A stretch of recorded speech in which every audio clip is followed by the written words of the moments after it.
Good morning, everyone. Good morning. Welcome back to another episode of Connected and Committed Podcast. Welcome back to our living room. Welcome back to our living room. I'm not sure. I don't know if we had the rug last time. Maybe not. I don't know. But also, not everybody watches. So Moroccan for those who rug. don't watch, you're probably like, okay. If you are watching, there's a Moroccan rug behind us. Yeah. It's pretty cool. We got it from Morocco, and we love it. So we need to figure out where to put the other one. But we hope y'all had a great week. That it was restful and that it felt peaceful to you. And if it wasn't, we hope that you're able to find ways to stay grounded and stay connected to your heart and connected to your relationship and connected to God if you are a Christian. And we hope that you're able to find ways to help yourself if it wasn't as peaceful as you would have liked it to be. Because anxiety is real and we get it. We experience anxiety too, just like everybody else in different ways. And sometimes it's hard, Yeah. Sometimes it's hard to be able to actually not jump into the hole and not feel anxious and spiral. It can be difficult for sure. But just want to know you're not alone. We all experience it in different ways. But we hope that these episodes give you some source of peace throughout your week. Yeah. I hope that you get clarity from listening to us and maybe answers to some of your questions. Yeah. Obviously, there's usually we talk about that at the end, but there's a lot of ways that you can work with us. If you wanted more help. And I don't know why I'm bringing it up now, but I just feel like it worked for what you were talking about. Yeah. But we obviously have the membership that we offer. That's probably like it is. It's not probably. It is the lowest like investment option for people who want to work with us and also learn from us, because that's something I was thinking about. It's like most of us are anxious because we are unaware. And so it's like you're anxious because you don't know what you don't know. Yeah. And so most of us are just on autopilot, and we lack self-awareness and knowledge in regards to anxiety.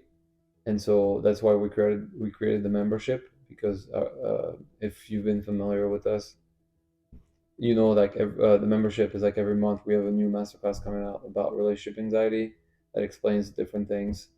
And yeah, so if you want to check it out, the link will be in the description. And then also, as part of members, if you were to ever want to do like some form of coaching with us, whether it's group coaching or one-on-one coaching, you get discounts as like a member of our community, RAA community. Right. Yeah. And speaking of coaching too, we have our waitlist for group coaching coming out. Probably by this episode, we should have a waitlist out. I think our waitlist should be out by then. For that, we are going to be launching that very soon, and we had a really, really incredible last round. So testimonies are coming out of that very shortly as well. So just to kind of see and experience like this really, really can be very transformational. Group coaching, I think a lot of people just like, I want either one-on-one coaching or nothing. One-on-one coaching is incredible. And if you feel like you need the individualized help, we will let you know if you feel like it's going to be better for you to have one-on-one coaching compared to group or something else. But group coaching is extremely effective because you're able to hear other people's processes. Yeah. Of like, I'm not alone. Yeah, I'm not alone. And we're all going through this process together. And we kind of have a structured approach, but also being able to hear people's stories about what they're thinking. And like, I've had this exact thought. It's so validating to be in the midst of a situation where you feel hopeless about and to know somebody else is experiencing the same thing. Yeah. There's literally nothing like that. Like, it is the most freeing thing for your heart. So that is coming out very soon. And then also one-on-one coaching for Mathieu, actually, which is very exciting. That will be, I don't know what that will be. Probably this week. Okay, either would be probably be a link for that as well. Like applications. If you want to talk even briefly about like who you feel is the best option for you, because Matthew kind of specializes in certain areas he thinks it's really, really, he's really, really, really like anointed in for one, but also really he's walked through it. I think he has a lot of really. I walked through the fire. Yeah. I walked through the fire of relationship anxiety and also like religious thoughts when it comes to relationships, and I've obviously like went through and overcame those thoughts and the anxiety, and so I'd say for me, what I specialize in is like especially people who are like I can see people who are not Christian, obviously, like because it's still anxiety and the process is very similar. Yeah. But for people who are Christian and maybe have also a different layer to their anxiety, which it could be the religious thoughts or like Yeah. you don't know that they're religious thoughts, but you have thoughts about God that bring anxiety. Um, I specialize in that as well, Mm-hmm. so that could be helpful for you. And yeah, so we'll try to put a link for discovery calls, and we can see if we're a good fit. Yeah. So yeah, just kind of emphasize that if you have like religious OCD, like and have just something where it's like I have very very specific thoughts that my the way that I view God really impacts my relationship.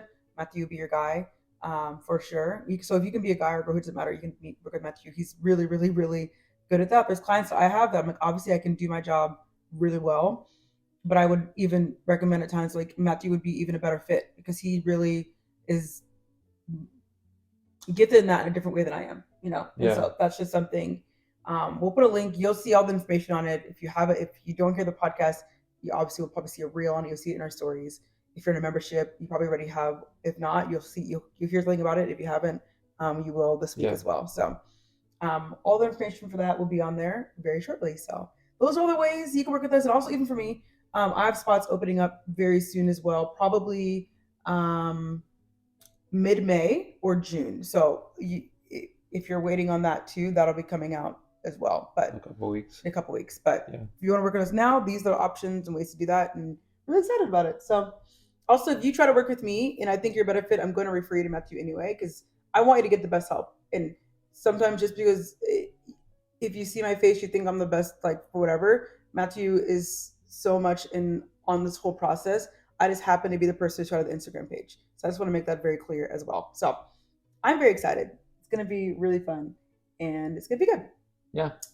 So let us jump into our topic because we think that this is something we hear very often, honestly, with clients, with even our most recent, like, just our most recent things we've been putting out. I think we've gotten a lot of stuff like this. So the title of it will be Your Relationship Isn't Wrong, Your Expectations Are.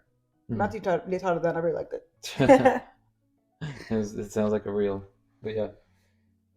Yeah, so a lot of people, but that's what anxiety does. They just worry about, they overthink a lot of things. They overthink a lot of things in their relationships.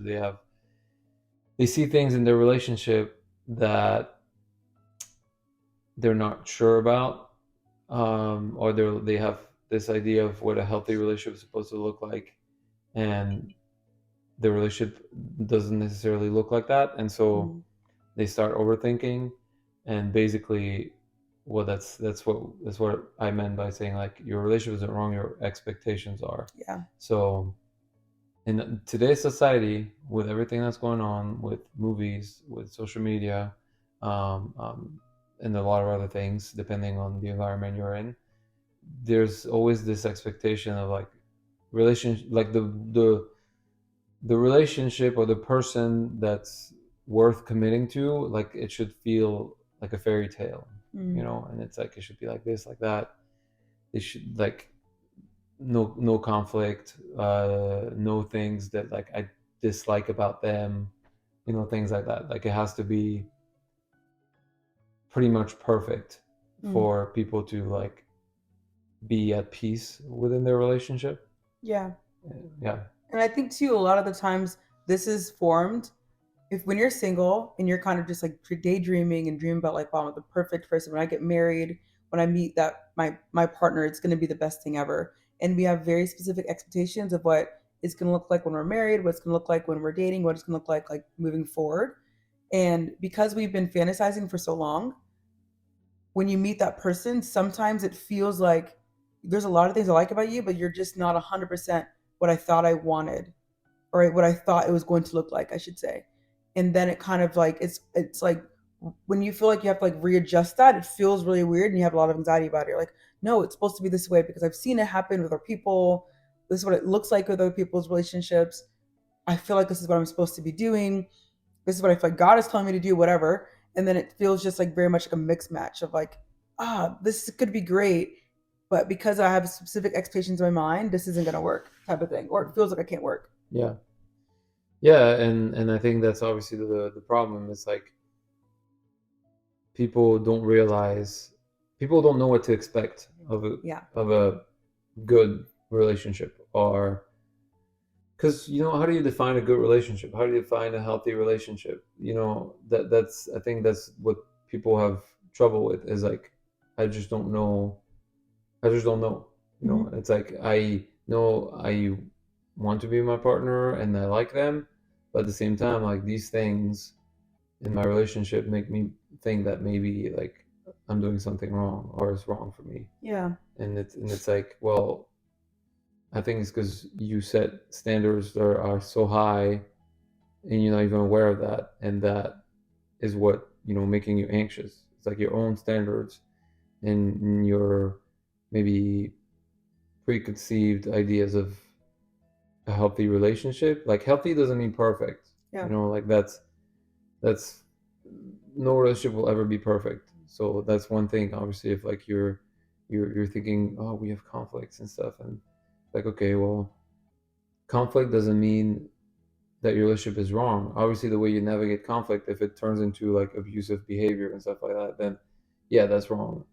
Um, but we're all meant to run into walls sometimes, Hmm. and that's part of that's what a healthy relationship is, I guess. It's, both people have like a growth oriented mindset, and when they run into like a what do you say, a hiccup, Hmm. they do their best to grow from it. Right. You know. Right. And in reality, the deeper you go with somebody, the more you're going to have things that are going to come up that are going to rub against each other in different ways. Yeah. Because you guys are two different people from two different backgrounds, from two different cultures, from two different experiences. And so if you guys are trying to merge your life together, the odds of you not having any conflict will be very, very rare. Listen, and some couples, if that's the case, Yeah. great. Tell me your secret, because it's so normal to have like, this is not how I would do it, or this is not what I would think, or like, why would you say that, or that triggered me. How is anybody supposed to know your triggers, because they don't know, they never had that come up for you, you know what I mean? Like, some of these things just come up naturally, Yeah. and that's okay, that's normal. And I think too, this might be helpful. We haven't done talked about like our, not our story, I'm not telling us to go deep in our story or anything, but we haven't really talked about related things back to us in a while on our podcast. Mm. And I think this might be helpful too. Like when we first met, like sure we were friends, like we sort of were friends. We kind of were in certain circles together. But I think um if you were if we were talking about a fairy tale movie, it'd be like Matthew and I saw each other. We were at a worship night. Matthew was leading worship and I was sitting down. We locked eyes. We knew. You know what I mean? That was not our story at all. Like we met in September. We had no actual conversation like of depth and maybe potentially something's happening until April. It's like Yeah. That's true. 7 months. That's like 7 months. And through that, Matthew had different girls that he liked. Like he was like talking to a Tried. Yeah. couple. I was talking to different people. Like we were not. There was not like a love at quote unquote love at first sight at all for Hmm. us. Like he may have thought I was cute, and I was like, oh, he's really like I like his voice, but it wasn't like a thing where we met and it was like automatically like everything that I thought it was going to happen when we met was happened. And if I would have went back, that's what I thought would happen. Like I saw somebody, we locked eyes. It was just like, whoa. Suddenly my heart started beating really fast. And then I knew that this was going to be my husband. You know what I mean? I really thought that would be how it was going to be. And that was not at all what it was. Yeah. Not at all. Yeah. I guess there was never like an obvious time Mm-mm. where we were like, oh yeah, this is it. Like, Yeah. the pieces of the puzzle are coming together. It didn't necessarily feel like that, especially with the anxiety. Yeah. So it wasn't, the expectations. I don't know what my expectations were whenever we started dating. I feel like at that point I did a lot of work on myself already when it comes to like understanding relationships and God's perspective on relationships as well. Um, that I didn't feel like it needed to be perfect. I think the only Yeah, thing you maybe would have thought, because I think you told me you talked about this with your mentor, whoever. that was a very that was at the very beginning. It wasn't even with you. Oh, okay. Okay, Yeah, that's helpful too to know. So I about the think minutes, for the ministry thing. yeah, I think for some people, you might have a specific expectation of when I'm dating somebody, then this is what it's going to look like. Our future is going to look like this specific thing for with ministry or with whatever. It's for yeah, for people who are Christians, I Yeah. guess. Like for people who believe that God's calling them to something, which is true. But I think for me, like I was overly concerned with I need to find someone because I had such a um, like specific idea of what my future was going to look like because of my understanding of what I believe my calling was. Hmm. Um, and my interpretation, and that's when it's dangerous. If it's like really, if you start like being so specific about what God's called you to do, Mm. I think that there, right there, there's already expectations that are wrong because God can tell So you true. something, and it is true and it is going to happen, but it's kind of weird how God does things sometimes because it's like, I mean, oftentimes, always because He's God, It's always yeah. but it's like He calls you to something, and you're like, oh yeah, like, and that means I'm going to be this, and then it's like, no, you're not going to be that, but you're going to do something that still fits that. Does that make Mm. sense? So for me, like, I was so convinced that I was going to be a pastor at some point. Yeah. I was like, I'm going to be a pastor, and that was like, I need to find a wife who's going to be pastor with me. We're going to have a ministry together. And so I was really concerned with that. And so every time it's like, I was trying my hardest to find someone who would fit that picture. And and then I remember talking to my mentors about a girl I liked, and I was like, oh, I like her, but I'm not sure like if our like callings, quote unquote, like Align. align. And he told me like, are you or she told me, well, they were a married couple, so they told me, um, like, are you looking for like a partner in ministry or are you looking for a wife? And I was like, I want a wife. And he's like, okay, well then the partner ministry, like they'll be there for your ministry, but a wife, like she will love you for who you are, Mm. and no matter what you do, like she will support you, because it's not dependent on what you do. When a partner ministry is like, well, what if the ministry is over? What do you do? Like Mm. you just don't know. And so for me, like obviously, like being pastoral and all that, I think that it did happen because even with what we're doing here, we're being pastoral. We're like in the sense of like we're taking care of people Yeah. and we're trying to like help people. So I think that actually happened, but that wasn't even planned either Mm. when we got married. Mm-hmm. So it's Not like, at all. Yeah. yeah, I think this is so interesting. So I remember it's funny that I keep forgetting that you felt like you were going to be a pastor because this is whatever. This is something in the Christian world, whatever. But I really thought for the longest time like I was going to be a pastor's wife, whatever that even means. I felt like God told me to do that. And I was like, okay, whatever the weight of it is heavy. Sorry. And I'm not saying I'm not laughing because I know it is true, but it just was like this thing. I was also part of a church where ministry was heavily emphasized. So everyone wanted to be a pastor. Everybody wanted to be a missionary. Everybody felt like I was a supreme role you could be called to. And so of course I felt like I was called to be a pastor's wife because that's what everybody was doing, right? Whatever. Anyway, and so for a while that was what I was looking for. But then I was kind of like, okay, whatever. I don't even know if that's what I dated a guy where I felt like that's what he was supposed to be doing, and it was a nightmare. And so I was kind of like, yeah, I don't really care if that's what you're saying anymore, God. If you want that to happen, you have to make that happen. Because I don't even think that that's what you were saying. I think I was yeah, just influenced to think that that's what you were saying to me, if that yeah, makes sense. Um, and so as I was moving forward, I think what I was looking for was somebody who one was just different than what I experienced, but also I did think in some ways that it would be like this perfect experience. Like we would just everything would be so smooth sailing. We would know from the jump in a sense, not know that we were the like one for each other, but it was super smooth. In the beginning, it was like when we finally got together, it was like wow, you perceived me and you still perceived me throughout. I'm not saying you stopped, but it did feel like my heart was like, wow, this is so different than what I experienced that Mm-hmm. if this wasn't it, I'd be so surprised that God had something better. And then the relationship anxiety happened, and then it suddenly got very confusing. I'm like, okay, this is not easy anymore. This is really hard, and I have to continue just loving myself, loving the God, and just loving Mathieu, like just like loving you in the midst of it, and vice versa. Even though I was scared, but it wasn't. We didn't have this perfect romantic story.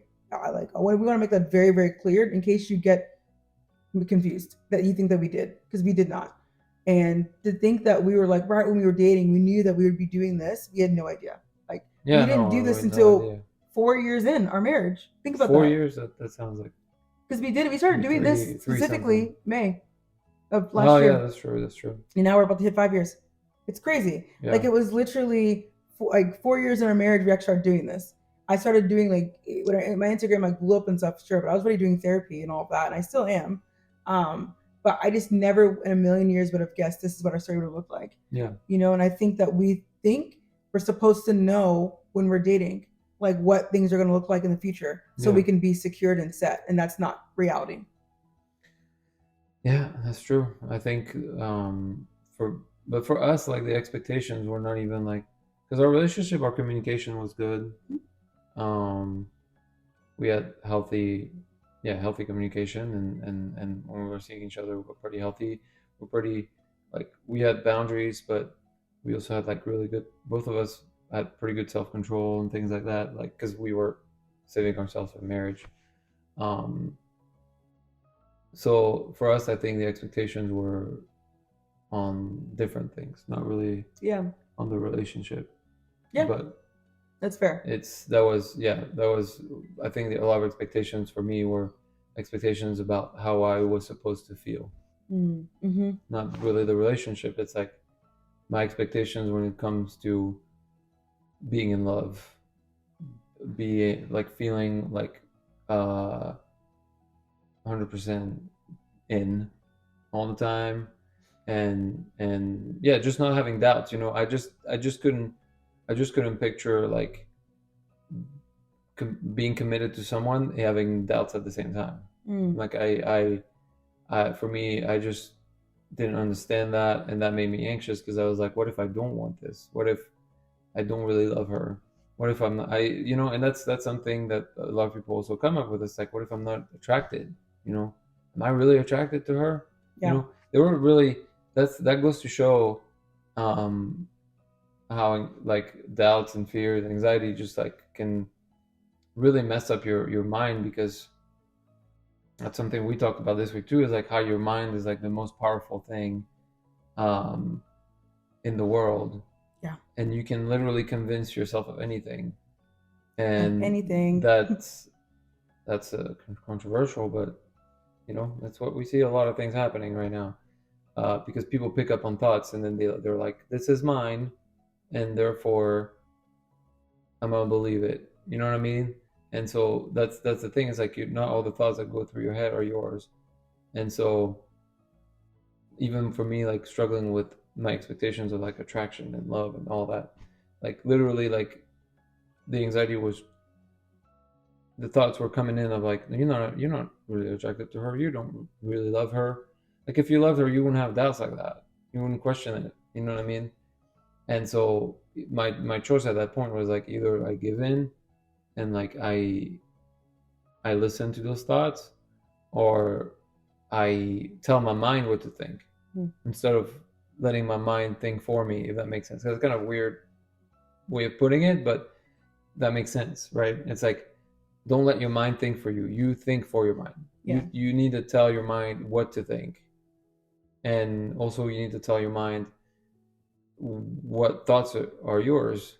Mm. Like if you have a thought, basically for me the bottom line is if you have a thought that you don't want to have, then it's not yours, Mm. and period, and that's it, and just move End of on. story. Yeah, Yeah. end of the story, move on.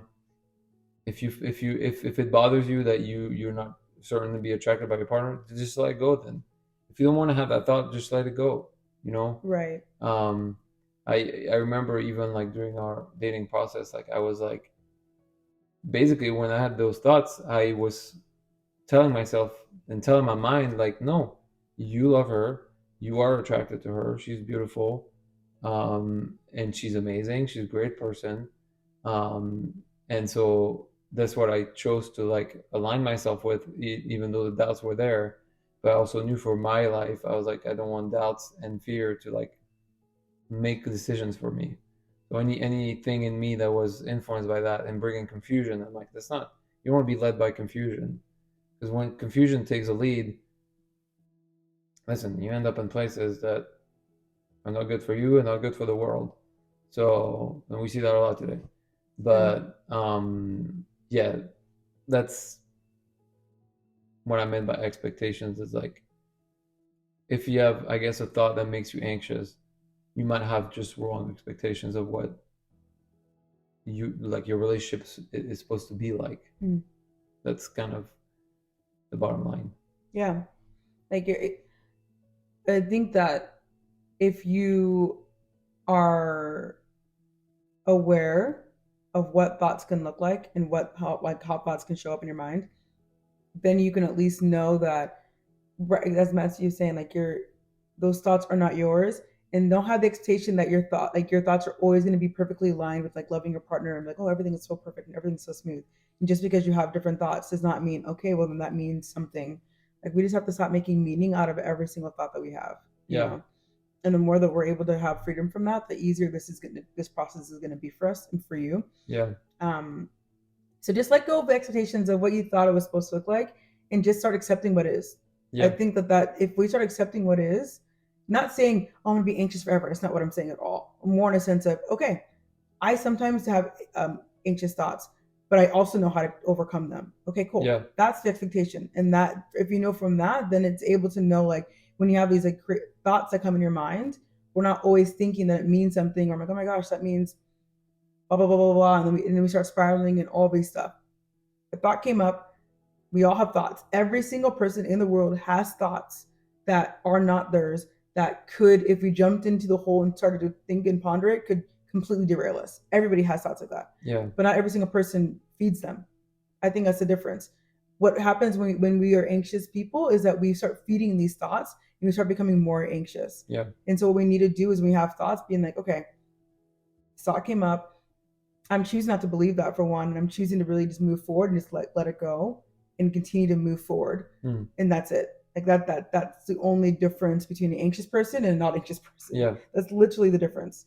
But that's also, I think that's also getting to the point of like what I said basically at the beginning is you're anxious because you're unaware. Mm. So Yep. if you have a thought that is bothering you because you're making meaning out of it, then it's triggering a belief that you have in you. Yeah. And that's the thing is like if you don't know what that belief is and how to change it, then you might just being triggered a lot, you Mm. know. And so I think that if you're not aware of what's going on and you don't have enough knowledge about yourself and your triggers and your insecurities, you before being able to move on from anxiety, I think you need to do the work of like figuring out what those insecurities are. Mm. And so I guess that's a good way to, wow, look at that. What do you Full say? circle. Yeah, full circle. There's a French expression that says the curl is curled. The curl's curled. But anyways, yeah. So a good way to end is like again going back to the things that we offer, which everything that we said at the beginning, membership, group coaching, one-on-one coaching. All these are ways that you can actually like figure out what's going on, and learn to let go. Yeah. And it's it's good. It's great.